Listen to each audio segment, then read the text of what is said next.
This is a game seen through the eyes of an international level football player.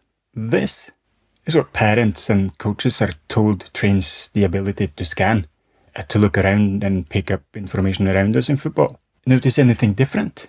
Your child seems to have no time on the ball in a game, might get caught in possession as soon as they receive it. The difference is stark when you notice that one kid, their head on a swivel, they seem to be 3 steps ahead of everyone else, although they're not the fastest nor the strongest. It's like they're playing a different game in the future. We might call it vision or football IQ, and some of it is the result of visual exploratory scanning. A fancy way of saying looking around. Your child has probably heard look up hundreds of times, yet nothing changes. The problem? Kids are rarely taught how and when to look, and perhaps even more importantly, what they're actually meant to see. Today I'll show you 4 ways you can help your kid practice scanning that actually helps them improve at home. Not only to become a better football player, but also to be less likely to be in a situation where they get injured. First, a little background and the science behind why the current practice is failing your kid. To be fair, most coaches know the importance of scanning, but actual coaching of the skill itself, that continues to be a missing piece.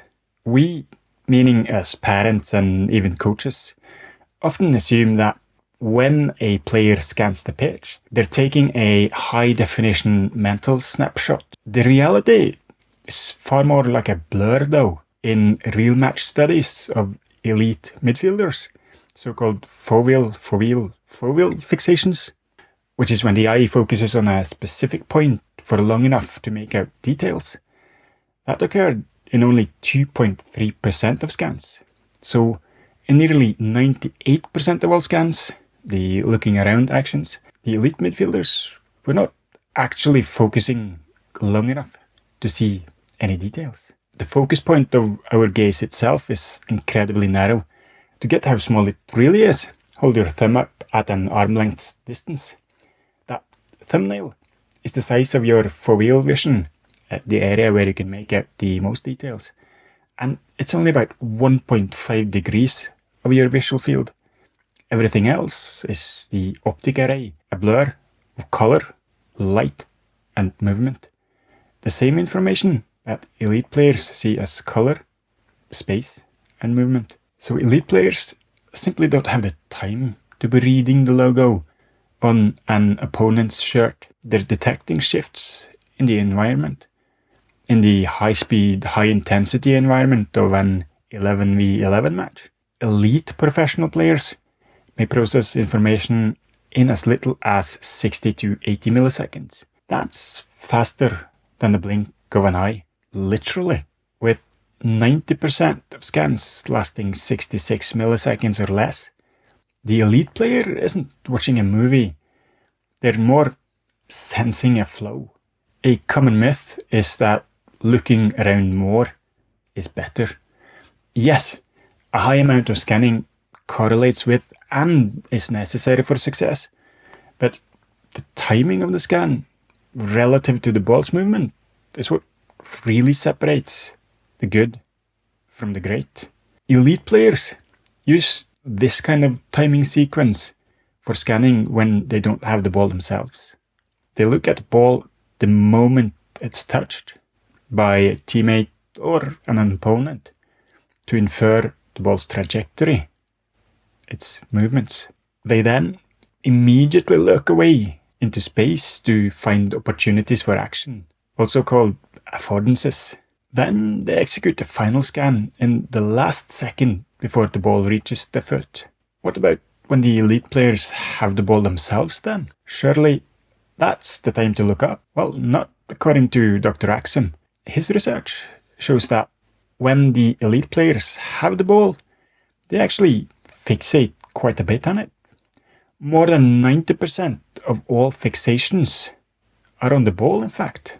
The critical skill is that they look or fixate on the ball when something new happens to it, be it a touch, a pass, or a deflection. If your kid is to stand any chance of anticipating where the ball will be to stay 3 steps ahead, they need to know what happens to it. In the brief moments between touches or immediately after the ball leaves the foot, that's the time to look away. That was the science behind what elite players do in real situations. The most common vision drill in youth football now involves a coach holding up fingers behind a player's back, asking them to look around and shout the number they see. Now, remember back to what a real game is like, and the fact that nearly 98% of scans do not last long enough for players to make out details.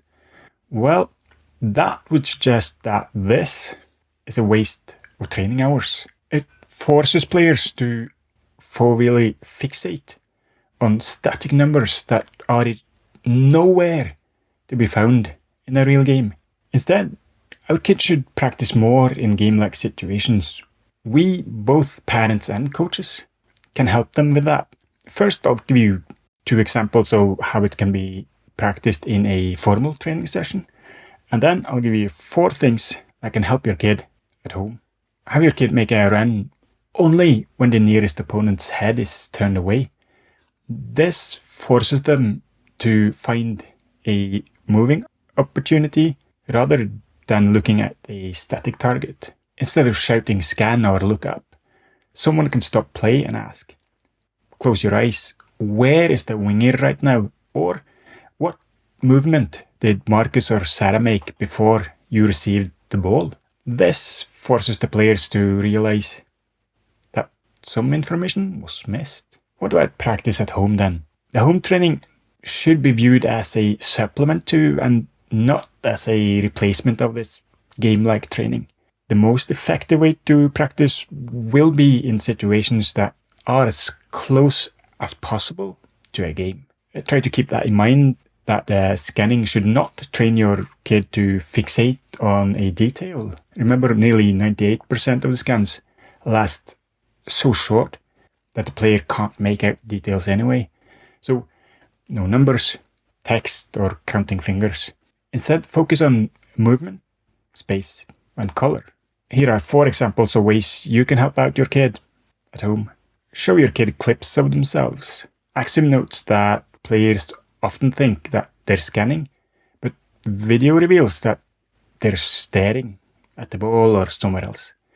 Seeing this bird's eye view can often help kids become better scanners on the field. Your kid can pass a ball against a wall or a rebounder. While the ball is traveling back, they must quickly scan over their shoulder to spot a specific target, for instance, a color or some kind of movement, before controlling the ball again. Your kid can visualize game situations and imagine where they would look to gather information. By visualizing specific scenarios, your kid can train their brain to recognize these spatial patterns, helping them stay 3 steps ahead of everyone else.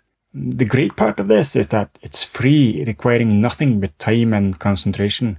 And I know the concentration bit can be a bit big ask, but still, it can be worth trying. As Aksum notes, VR is fantastic for injured players. It's allowing them to maintain or regain their cognitive speed before they're physically ready to return to the pitch. There are some limitations though. While VR can improve scanning in virtual scenarios, there is debate about how well it transfers to the field itself. And Aksum cautions that VR currently lacks the natural information provided by a real ball, the physics and the movement, and that the graphics may not be good enough to fully replicate the demands of a match. So don't despair if this kind of equipment is a bit too pricey. It's likely not going to make or break your kid's chances of success. The next gain your kid is making in football won't just come from training the legs to run faster, but also from training the eyes to search more effectively. That way they can also be 3 steps ahead of everyone else, looking like they're playing in the future. If you want to watch more videos like this one, YouTube suggests you try this video next. Thanks for watching. See you next time.